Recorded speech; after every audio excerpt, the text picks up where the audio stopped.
তিন রাজ্যে ভারতীয় জনতা পার্টির বিপুল জয়ের প্রেক্ষিতে আজ খোয়াই মণ্ডল কার্যালয় থেকে একটি সুসজ্জিত বিজয় মিছিল বের হয়।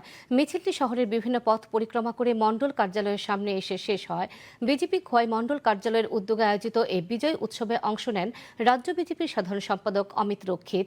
এছাড়া ছিলেন কমিটির সভাপতি বিনয় দেববর্মা, মণ্ডল সভাপতি অনুকূল দাস সহ দলীয় সমস্ত শাখা সংগঠনের নেতা নেতৃগণ।